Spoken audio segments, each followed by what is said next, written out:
Why are Western leaders, including the French president, afraid of Burkina Faso's President Ibrahim Traoré?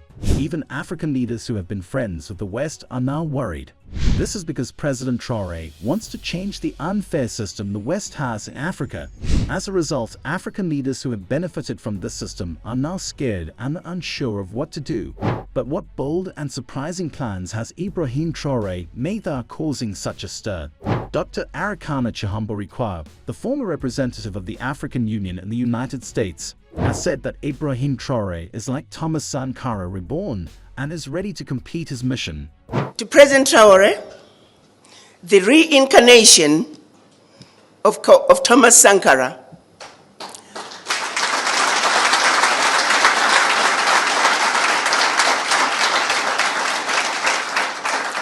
President Traoré, who has led the struggle to complete the unfinished business that was started by our ancestors and our Pan-African leaders in 1963. What are these plans, and why are both Western and African leaders so nervous? Let's find out in this video.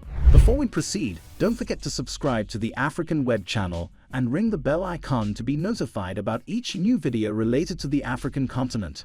For centuries, Africa's natural resources have attracted Western countries, boosting their economies but leaving Africa in poverty.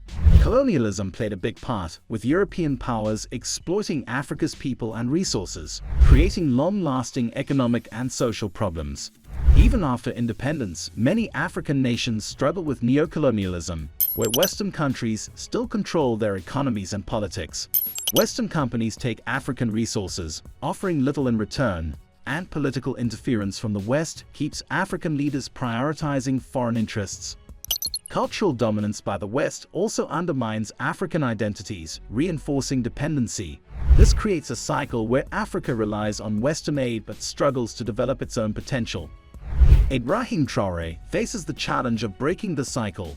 Many African leaders align with the West for support, often at their people's expense. Despite its rich resources, Africa lags in growth and stability, benefiting Western economies while its people remain poor. But what has Ibrahim Traoré said about the West's influence in Africa? The world has never seen Ibrahim Traoré as upset as he is about the actions of African heads of state. Burkina Faso's Ibrahim Traoré has become a strong critic of African leaders who, he believes, serve Western interests instead of their own people. This highlights a big issue in African politics, the struggle between national independence and foreign influence.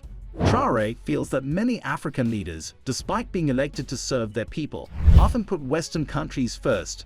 This is not just a problem in Burkina Faso, but across the whole continent. He points out that African nations are rich in natural resources, but leaders have failed to use these resources to benefit their own people. Instead, they cater to foreign powers, especially from the West. This is a huge disappointment, given Africa's wealth in minerals and agricultural land, yet many countries still face poverty and underdevelopment. Traoré also criticizes the reliance on Western aid. He believes this aid creates dependency and weakens Africa's ability to stand on its own. Instead of helping, this aid often comes with conditions that keep Western influence strong and African nations weak. What makes Traoré's criticism stand out is his boldness. He directly calls out African leaders for betraying their people. He condemns them for seeking aid from Western countries instead of focusing on self-reliance and local development. Many Africans agree with Traoré's frustration. His words have sparked discussions about the future of African leadership and the need for leaders to be more accountable and transparent. Traoré's message is clear. African leaders should put their own people first, resist foreign control, and work to build strong, independent nations that can use their own resources for growth. But what shocking statement has Ibrahim Traoré made that is shaking up the Western exploitative system? The story about security issues and terrorism is often used by Western countries to get involved in Africa. They say it is about keeping their own countries safe, but many people think they are just looking out for themselves. Critics say Western powers use this as an excuse to do what they want in Africa, like getting access to Africa's resources and having more power in the region. A big example of this is when Western countries send their military to Africa, saying they're fighting terrorists. But really, they're often just trying to make sure they keep control of important resources and have influence in African politics. Ibrahim Traoré has spoken out against this. He thinks it's not fair how Western countries treat Africa like it's theirs to control. He's decided to take a stand against terrorism and the unfairness he sees from the West. Traoré says the people of Burkina Faso will fight to protect their country. He points out how Western countries talk about security and terrorism differently when it is in Africa. Africans defending their land are called bad names, while Europeans doing the same are called heroes. Traoré is ready to challenge this unfair way of thinking. He wants Burkina Faso and other African countries to be in charge of their own futures, free from Western control.